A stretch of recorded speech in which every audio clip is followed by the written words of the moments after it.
Welcome dear रॉकर्ड्स, कैसे हैं आप सभी। आज ये देखते हैं मॉन्स्टर सीरीज का पार्ट 39। पिछले पार्ट्स के लिंक्स डिस्क्रिप्शन में है, उनको जाकर देख के बताइएगा आपको सीरीज कैसी लगी। तो पिछले पार्ट के एंड में हमने देखा कि हॉस्पिटल की छत पर एंड्रयू ने जिना को किस किया था, जिसे ली ने देख लिया था और उसकी आंखें एकदम से नम हो गई थी। इस पार्ट में दिखाते हैं कि ली से सहा नहीं गया और वो दुख भरा दिल लेकर वहाँ से चला गया। पर यहाँ जिना की आंखों से दोस्तों एंड्रयू को पता चल जाता है कि जिना को उससे प्यार है ही नहीं। वो कहता है कि सॉरी, मैंने तुम्हें किस किया, मुझे पता चल गया है कि तुम्हें मेरे लिए प्यार नहीं है, सिर्फ दोस्ती है तुम्हारे दिल में ना। सही कह रहा हूँ ना मैं, और जब तुम्हें मुझसे प्यार हो जाएगा तो मुझे बता देना, मैं तब तक का इंतजार करूंगा। कहकर वो चला जाता है दोस्तों।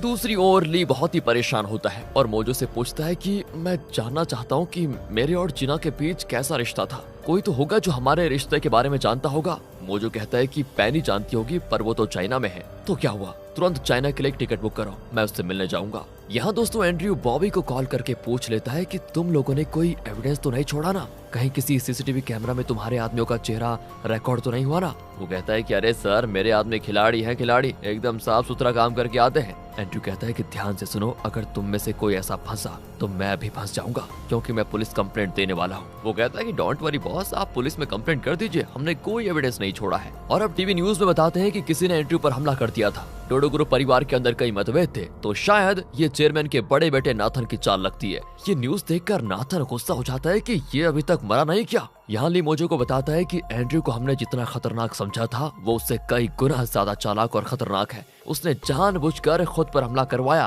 ताकि उसका इल्जाम नाथन पर पड़े और चेयरमैन उससे नफरत करने लगे। इस तरह एंड्रयू डोडो ग्रुप पर पूरी तरह कब्जा कर पाएगा, यही उसकी चाल है। मेरी चिंता तो जिना को लेकर है, क्योंकि वो भी डोडो ग्रुप और एंड्रयू के पास फंसी हुई है। ये पता नहीं जिना को भी धोखा दे रहा है शायद। ग्रे बताता है कि तुम्हारे चाइना जाने के लिए टिकट तैयार है, आप जा सकते हैं। दूसरी ओर दोस्तों नेल जेजे को बताता है कि तुम्हारी बेल दिलवाने के लिए मैंने एक लॉयर का इंतजाम कर दिया है, पर हाँ तुम्हें मेरे लिए काम करना होगा। बोली ससुर जी, मुझे क्या करना होगा। नेल यहाँ दोस्तों डाइवोर्स पेपर्स देकर उसका साइन मांगता है। जेजे तो चिढ़ जाता है कि क्या ये सब आप ली के डर से कर रहे हैं। वो छोड़िए, सबसे पहले तो ये बताइए कि क्या किमी ये बात जानती है। नेल कहता है कि देखो, मुझे ना ली से डर है और ना किसी और से। मैं प्रेसिडेंशियल इलेक्शन में खड़ा होने वाला हूँ, ऐसे में मैं चाहता हूँ कि ली जैसे छोटे मोटे कीड़े मेरे परिवार और मुझ पर कोई सवाल न उठाएं, इसलिए मुझे तुमसे नाता तोड़ना पड़ रहा है। एक बार मैं प्रेसिडेंट बन गया, फिर मैं तुम्हारी और किमी की फिर शादी करवा दूंगा। लेकिन जेजे समझ जाता है कि ये हमेशा के लिए मुझे अपने परिवार से उखाड़ फेंकना चाहता है, पर अगर दोस्तों उसने साइन नहीं किया तो वो जेल से छूट नहीं सकता, इसीलिए वो साइन कर देता है। फिर वो सेल में जाकर बॉडीगार्ड से कहता है कि मेरे ससुर ने मेरा इस्तेमाल किया और अब वो मुझे कचड़े की तरह फेंक चुका है। एक बार मैं बाहर निकल जाऊँ ना, फिर एक एक को देख लूंगा। जिना का कत्ल करने की कोशिश में मुझे 5 साल जेल की सजा हुई है, उसका अगला हियरिंग आने वाला है। मैंने ऐसा प्लान बनाया है कि वो केस झूठा साबित हो जाएगा। अगले सीन में दोस्तों ली पैनी से चाइना में मिलता है। वो पूछता है कि सिर्फ तुम बता सकती हो कि मैं और जिना कितने क्लोज थे, हमारा कैसा रिश्ता था। पैनी उसके गले में पहना हुआ डॉलर देख लेती है और कहती है, ये तो जब तुम टीनेजर थे तब से तुमने पहन के रखा हुआ है। तुमने तो ये चैन जिना को दिया था, तो क्या उसने तुम्हें ये डॉलर लौटा दिया। ली चौंक कर पूछता है कि क्या मैं जिना को कई सालों से जानता हूँ। पैनी कहती है कि हाँ, जब तुम देख नहीं सकते थे तब वो तुम्हारे घर में तुम्हारी देखभाल करती थी। जिना ने उस वायरस गैस से तुम्हें बचाने के लिए खुद की जान जोखिम में डालकर वो इकलौता वैक्सीन तुम्हें लगा दिया। ली को दोस्तों तिनके जितना कुछ याद आता है, लेकिन उससे ज्यादा उसे कुछ याद नहीं आता। पैनी बताती है कि उस इन्फेक्शन से जिना के पापा गुजर गए और उसने सोचा कि उसने तुम्हें भी खो दिया, इसीलिए वो अपना नाम बदलकर किसी दूसरी जगह रहने लग गई थी। कई साल के बाद जब डोडो ग्रुप की हायरिंग होने लगी तो वो भी यहाँ पर ट्रेनिंग के लिए आ गई। तुम दोनों एक दूसरे को पहचान नहीं पाए थे, लेकिन जब तुम दोनों को रियलाइज हुआ तो फिर तुम एक हो गए। इतना ही नहीं, जब साइंटिस्ट फ्रेडी के कत्ल का गलत इल्जाम तुम पर लगा तो उसने तुम्हें निर्दोष साबित करने के लिए बहुत कुछ किया। उसी की कोशिश से हमें वैक्सीन फॉर्मूले का ब्लूप्रिंट मिल पाया, जो कि उसके भाई ने देख लिया था और उसके भाई ने उसे हूबहू कागज पे उतार दिया। उसने जो तुम्हें मैसेज में भेजा था वो उसके भाई का बनाया हुआ ब्लूप्रिंट था, और इसी बात से गुस्सा होकर जेजे ने उसके भाई के स्लाइन में जहर मिलाकर उसे मार डाला। ली का शरीर दोस्तों कांपने लगता है। पैनी कहती है कि जब पुलिस तुम्हें ढूंढ रही थी ना, तो तुम उनसे बचकर जिना से मिले थे। उस वक्त तुम दोनों ने एक दूसरे को किस भी किया था। ली चौंक जाता है और पूछता है, तुम कहना क्या चाहती हो, क्या जिना भी मुझसे प्यार करती थी। पैनी कहती है कि हाँ, वो तुम्हें अपनी जान से भी ज्यादा प्यार करती थी और शायद अभी भी करती है। ली दोस्तों एकदम टूट जाता है और कोरिया लौट रहा होता है। और अब मोजो को हिप्नोटिस्ट की बात याद आती है कि मैं ये तो नहीं कह सकता कि ली को जिना की याद नहीं आ सकती, लेकिन अगर उसे याद आ भी जाए तो ये जरूरी नहीं कि उसके सर में दर्द हो। अगर दर्द नहीं हुआ तो चिंता की बात नहीं है, लेकिन हाँ, अगर उसे फिर से दर्द हुआ तो हिप्नोटिज्म से कुछ नहीं हो सकता, उसकी जान चली जाएगी। ये बातें दोस्तों उस हिप्नोटिस्ट ने कही थी। कोरी आते ही ली मोजो से कहता है कि मैं जिना से मिलने जा रहा हूँ, उसे सब बताने जा रहा हूँ कि मुझे सब याद आ रहा है। पर मोजो नहीं चाहता कि ली की मेमोरीज उसकी जान के लिए खतरा बन जाए, इसीलिए वो ऊंची आवाज में कहता है कि ये तुम क्या कर रहे हो, तुम्हारा मकसद क्या है, तुम भूल गए क्या? एंड्रयू से बदला लेने के बजाय ये तुम किन चीजों में फंस गए? और तुम जानती भी नहीं हो कि एंड्रयू ने जिना से तुम्हारे बारे में न जाने क्या क्या कह के रखा हुआ है। जब तक एंड्रयू है तुम जिना के पास नहीं जा सकते। पहले एंड्रयू को रास्ते से हटाओ, फिर देखा जाएगा। सोच समझ कर कदम उठाओ, कहकर वो चला जाता है दोस्तों। और ली अब सोच में पड़ जाता है कि बात तो सही है। दूसरी ओर चेयरमैन टीवी न्यूज देखकर एंड्रयू से पूछता है कि तुम कैसे हो बेटा? मुझे नहीं पता था कि नाथन इस हद तक गिर जाएगा कि तुम्हारा कत्ल करने पे उतर आएगा। एंड्रयू कहता है कि मैं सेफ हूँ पापा, पर अगर उसमें मुझे अटैक करने की हिम्मत है तो वो जरूर आप पर भी हमला करवा सकता है, याद रखेगा। इसलिए आप एक काम करिए, पुलिस में कंप्लेंट लिखवा दीजिए ताकि नाथन आपसे मिलने ना आ पाए। और हाँ, आपकी वाइफ का वो वीडियो मैं लीक कर दूं क्या? चेयरमैन दोस्तों मना कर देता है और जिना से पूछता है कि क्या तुमने वो डॉक्यूमेंट तैयार कर लिए जिसमें मुझे मेरी प्रॉपर्टी का बंटवारा करने में कुछ बदलाव करना था? वो कहती है सर कर दिया। चेयरमैन कहता है कि मैंने तुम्हें एंड्रयू के नाम 60% और सिंडी के नाम 40% करने को कहा था, राइट? उसे थोड़ा बदल कर एंड्रयू को 80 कर दो और सिंडी को 20 कर दो। दोस्तों एंड्रयू की यहाँ पर आप एक्टिंग देखिएगा, कहता है नहीं पापा ऐसा मत कीजिए, उसको भी तो बराबर हक मिलना चाहिए, मेरी बहन है वो, मुझे उतना नहीं चाहिए। और चेयरमैन कहता है कि तुम चुप रहो, मैं सब जानता हूँ कि मुझे किसे कितना देना है। और अगले सीन में एंड्रयू का असली रंग सामने आता है। वो जिना से पूछता है कि चेयरमैन ने जो चेंज करने को कहा वैसे उसे करने में कितना टाइम लगेगा तुम्हें? वो कहती है हो जाएगा कुछ दिनों में। असल में दोस्तों ये सब कुछ जल्दी करवाना चाहता है, क्योंकि अगर चेयरमैन का डिमेंशिया सबको पता चल गया तो उसका वसीयतनामा लीगल नहीं माना जाएगा और फिर एंड्रयू को कुछ नहीं मिलेगा। इसीलिए वो जल्दी अपना हिस्सा लेना चाहता था, फिर चाहे वो 60% ही क्यों ना हो। वहाँ चेयरमैन को फिर डिमेंशिया का अटैक आ जाता है और वो फिर से 20 साल पहले चला जाता है। पीए से पूछता है कि मेरी वाइफ कहाँ पर है? क्या मुझसे गुस्सा होकर वो चली गई कहीं? ढूंढो उसको। पीए कहता है कि सर वो नेल के घर में है। चेयरमैन फिर गुस्सा हो जाता है कि वो वहाँ पर गई क्यों? और यहाँ नेल के घर पर चेयरमैन की वाइफ को दिखाते हैं, जिसे वहाँ किमी के ताने सुनने पड़ते हैं। दोस्तों पैन में ऑमलेट चिपक जाता है तो वो बड़ी मुश्किल से उसको निकालती है, लेकिन किमी कहती है कि ये क्या कर रही है आप, मेरा इतना अच्छा पैन खराब कर दिया आपने, बताओ। चेयरमैन की वाइफ तो दोस्तों परेशान हो जाती है कि क्यों आई होंगी मैं इस घर में, बता नहीं कितनी परेशानी झेलनी पड़ेगी मुझे। और तभी नाथन कहता है कि माँ आप फिक्र मत करो, मैं उधार लेकर एक घर बनाऊंगा और आपको वहाँ पर खुश रखूंगा।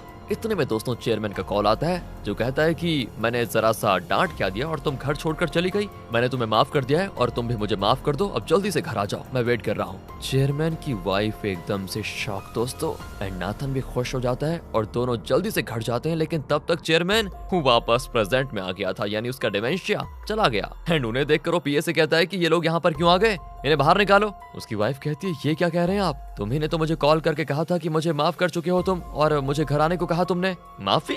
तुम्हें मैं कभी माफ नहीं करूंगा, मेरी एक भी प्रॉपर्टी तुम्हें नहीं मिलेगी, जाओ यहाँ से। उसकी वाइफ उसे काफी सुनाकर चली जाती है। दोस्तों नाथन कहता है कि अगर ऐसा प्रैंक ही करना था तो उसके बदले आप मुझे मार मार कर मेरी जान ले लेते, अगर मैं आपकी जगह होता तो ऐसा घटिया मजाक नहीं करता, कहकर दोस्तों वो चला जाता है। चेयरमैन को गुस्सा आता है कि देखो कैसे जबान चला रहा है मुझसे, इस पर तो मैं पक्का पुलिस कंप्लेंट करूंगा। दूसरी ओर दोस्तों ली ने प्लान किया था कि एंड्रयू ने जो ली के साथ शिपिंग कॉन्ट्रैक्ट साइन किया था उसके लिए उसे किसी भी बैंक से लोन ना मिले, और इसी सिलसिले में वो सभी बड़े बैंक्स के मैनेजर्स के साथ एक मीटिंग करता है। वो बताता है कि एंड्रयू ने जिस तरीके से शिप्स बनाने का प्लान किया है उसके हिसाब से शिप्स ज्यादातर डूब जाएंगे, और अगर ऐसा हुआ तो वो आपका लोन वापस कैसे करेगा, सोचिए जरा। एंड इस पर सारे मैनेजर सोच में पड़ जाते हैं और फैसला करते हैं कि एंड्रयू ने जो उन्हें लोन एप्लीकेशन दी है उसे रिजेक्ट कर देंगे। यहाँ से एंड्रयू को दिखाते हैं जो एक बैंक मैनेजर से लोन के लिए मिलता है, और वो कहता है कि देखिए हमारा बैंक अचानक लॉस में चला गया, हम किसी को इतना बड़ा अमाउंट तो नहीं दे सकते। अरे अभी आप क्या कह रहे हैं, पर कुछ दिन पहले तो आप लोन के लिए मान गए थे,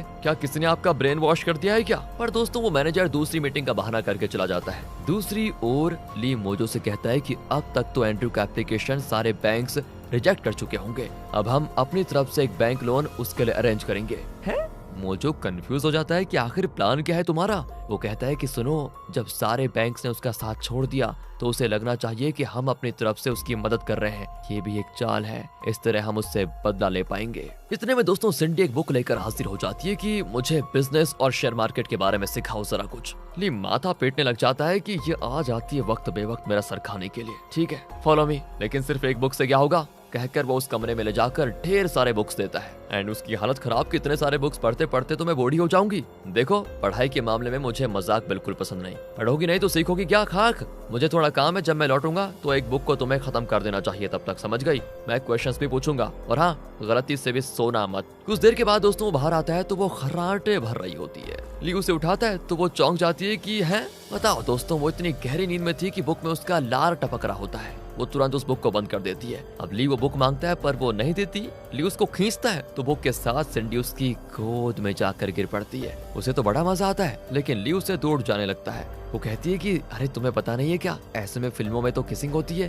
कहकर वो ली को किस करने जाती है कि वहाँ पर मोजो और ग्रे आ जाते हैं। दोस्तों ग्रे तो शौक होकर कहता है कि देवा रे देवा, ये तो पिक्चर चल रही है, हम बाद में आते हैं, कोई बात नहीं। कहकर वो बाहर जाता है तो ली कहता है नहीं नहीं नहीं, ऐसा कुछ नहीं है, ये बस ऐसे ही हो गया, तुम लोग आ जाओ। कहकर वो सिंडी को दूसरी ओर डाल देता है। अब देखो दोस्तों, मौका देखकर सिंडी कहती है अरे तुम बड़े वो हो यार, शादी से पहले मैं ये सब कुछ नहीं करूंगी। हाँ, अरे तुमसे शादी करनी पड़ी ना तो मैं खुदकुशी कर लूंगा, समझी? बड़ी आई शर्माने वाली। वैसे ग्रे, क्या तुमने पता लगाया कि बंटवारा किस तरह होने वाला है? ग्रे कहता है कि मेरी इन्फॉर्मेशन के मुताबिक चेयरमैन ने प्रॉपर्टी का 80% शेयर एंड्रयू को और सिर्फ 20% सिंडी को देने का फैसला किया। इस पर सिंडी भड़क जाती है कि मैं अभी पापा को कॉल करके पूछती हूँ कि मेरे साथ वो ऐसा कर क्यों रहे हैं। ली कहता है देखो, जब मैं बोलूंगा तब पूछना, अगर तुम मेरी बात मानोगे तो पूरी प्रॉपर्टी तुम्हें मिलेगी। इस पर वो खुश हो जाती है। वहाँ चेयरमैन इंजेक्शन लगाने हॉस्पिटल जाता है और पूछता है कि और कितने दिन मुझे इंजेक्शन लगाना पड़ेगा? वैसे बेटा एंड्रयू, क्या तुम्हें बैंक से लोन मिला? मैंने सुना है कि सब तुम्हारा एप्लीकेशन रिजेक्ट कर रहे हैं। नहीं पापा, वो मैं संभाल लूंगा, आप फिक्र मत कीजिए। वो तो ठीक है बेटा, लेकिन अगर बहुत टाइम लगा तो क्लाइंट इंतजार थोड़ी ना करेगा।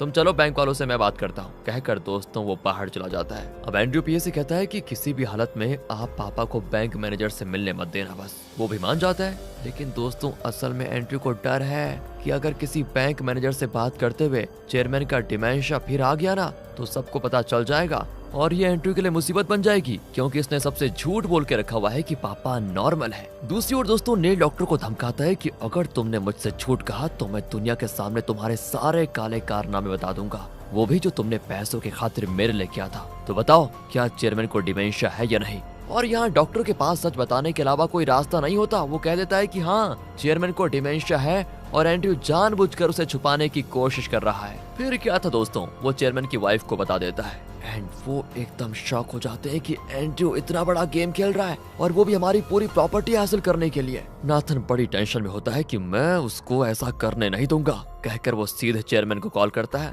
लेकिन वो कहता है कि चुपचाप फोन रख नीचे। पापा प्लीज मेरी बात सुनिए, एंड्रयू आपकी प्रॉपर्टी हड़पने के लिए आपसे झूठ बोल रहा है कि आपको डिमेंशिया नहीं है। चेयरमैन तो चिल्ला देता है कि बेटा तुम्हारी हिम्मत कैसे भी ये कहने की कि मुझे डिमेंशिया है, इसके लिए तो मैं तुम पर अलग कंप्लेंट करूंगा, देखो तुम जरा, और आइंदा मुझे कभी कॉल मत करना और ना ही इस घर में कभी कदम रखना। नाथन कहता है कि वो एंड्रयू पापा को एक खिलौने की तरह यूज कर रहा है। अब दोस्तों चेयरमैन को एक और कॉल आता है जो सिंडी कर रही थी। वो कहती है कि पापा डिनर आप हमारे साथ कीजिए, मुझे आपसे बात करनी है। चेयरमैन कहता है कि नहीं बेटी, इस वक्त मेरा मूड खराब है, बाद में बात करता हूँ। पर इतने में दोस्तों ली फोन लेकर चेयरमैन से बात करता है। दूसरी ओर एंड्रयू जिना के घर पर होता है। जिना अपना कोई काम कर रही होती है तो वो कहता है लगता है ली ने सारे बैंक से बात करके मेरा लोन एप्लीकेशन रिजेक्ट करवा दिया है। मुझे लगता है कि उसकी नजर डोडो ग्रुप पर है, इसलिए वो हमेशा सिंडी के साथ घूमता रहता है। शायद वो दोनों बहुत क्लोज भी हो गए हैं। जिना कहती नहीं, मुझे नहीं लगता कि ये सच है। उसके सामने दोस्तों एंड्रयू ली को कॉल करके कहता है कि मैं तुमसे मिलना चाहता हूँ। ली भी कह देता है कि मैं एक डिनर के लिए जा रहा हूँ, तुम चाहो तो मुझे वहाँ पर मिल लो। एंड्रयू कहता है तो ठीक है। कहकर दोस्तों वो जिना से बात करता है। अब इससे ली भी समझ आता है कि जिना भी एंड्रयू के साथ है। ये जानकर उसको थोड़ी परेशानी होती है। फिर एंड्रयू पूछता है क्या तुम्हारे साथ सिंडी है? वो कहता है कि हाँ, और इस पर अब जरा जिना को शक हो जाता है कि कहीं ली सिंडी के पीछे तो नहीं घूम रहा। बेचारी जरा दुखी हो जाती है। अगले सीन में वो सभी डिनर के लिए मिलते हैं, पर वहाँ पापा को देखकर एंड्रयू शॉक हो जाता है। असल में दोस्तों वहाँ पर एक बैंक मैनेजर भी बैठा होता है जो ली के कहने पर यहाँ पर आया था। ली का प्लान यह है कि एंड्रयू और चेयरमैन को ऐसा लगे जैसे कि एंड्रयू को जो लोन कहीं से नहीं मिला वो ली की बदौलत उसको मिल रहा है, और वो भी ली सिंडी की खातिर कर रहा है। दोस्तों इसके पीछे मोटिव ये है कि एंड्रयू को जो 80% प्रॉपर्टी मिलने वाली है उसे घटाना, कम करना। अब ली की पहुंच देखकर चेयरमैन बड़ा खुश हो जाता है और उसे लगता है कि उसकी बेटी सिंडी ने अपने लिए बहुत ही काबिल आदमी को चुना हुआ है, वो समझदार हो गई है। इसीलिए दोस्तों ऑन द स्पॉट वो फैसला करता है कि अब वो प्रॉपर्टी का 50% सिंडी को और 50 एंड्रयू को देगा। एंड्रयू यहाँ शॉक हो जाता है पर एक्सप्रेस नहीं करता जरा भी। पर इतने में ली चेयरमैन से पूछता है कि मैंने सुना है एंड्रयू और जिना शादी करने वाले हैं, क्या ये सच है? चेयरमैन कहता है कि देखो वो सिर्फ अफवाहें हैं, एंड्रयू तो अभी शादी नहीं करना चाहता।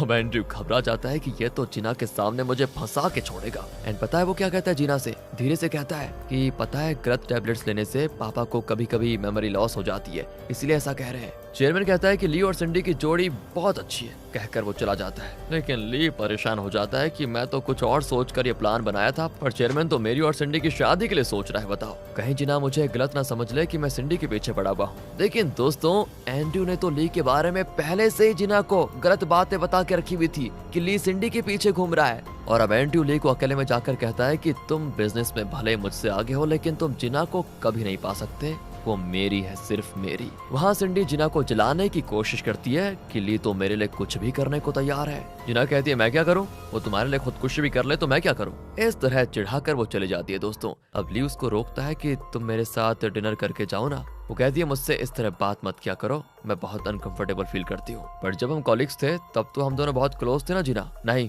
मुझे कभी ऐसा नहीं लगा। और ये कहकर वो चली जाती है। दोस्तों बहुत गुस्से में, पता है ली भी बहुत दुखी हो जाता है। वहाँ ये एंड्रयू बॉबी से कहता है कि तुम अब ली पर नजर रखो, उसके हर मूव को मुझे बताओ। दूसरी ओर दोस्तों ली का प्लान ये है कि वो जिस बैंक के द्वारा एंड्रयू को लोन दिलवा रहा है वो लगभग ली के बैंक जैसा है। वो चाहता है कि एंड्रयू का शिप प्रोजेक्ट फेल हो जाए, उसके बाद वो लोन नहीं चुका पाएगा और तब लोन भरने के लिए उसे बैंक को डोडो ग्रुप का एक हिस्सा देना पड़ेगा। और इस तरह ली के पास डोडो ग्रुप का 50% शेयर आ जाएगा। जेल में दिखाते हैं जेजे को थोड़ा खुश होता है क्योंकि कल कोर्ट में हियरिंग है। अगर मैं छूट गया ना इस बार तो मैं जल्दी तुम्हें भी रिहा करवा दूंगा। हमारी लॉयर से बात हो गई है। अगले दिन कोर्ट में सुनवाई होती है और जज कहते हैं कि जेजे ने डेनिस को रिश्वत देकर उसे अपनी पार्टी में लिया। ये तो एविडेंस के साथ साबित हो चुका है, लेकिन उस पर जिना का कत्ल करने का जो इल्जाम है उसका कोई ठोस सबूत पेश नहीं किया गया, इसलिए हम उसकी 5 साल की सजा कम करवा कर सिर्फ 1 साल की सजा कर रहे हैं। जिना चौंक कर लॉयर को देखती है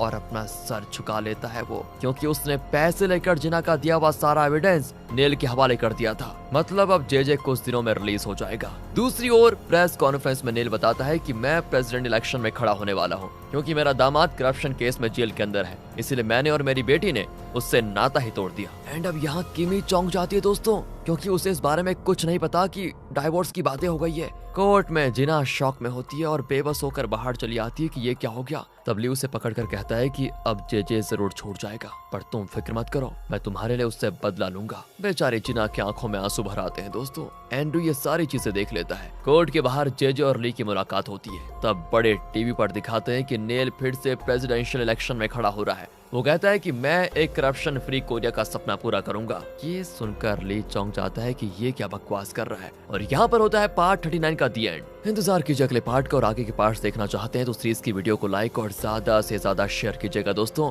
बाकी सब्सक्राइब भी कर दे। मिलते हैं आपसे अगली वीडियो में। Thanks for watching.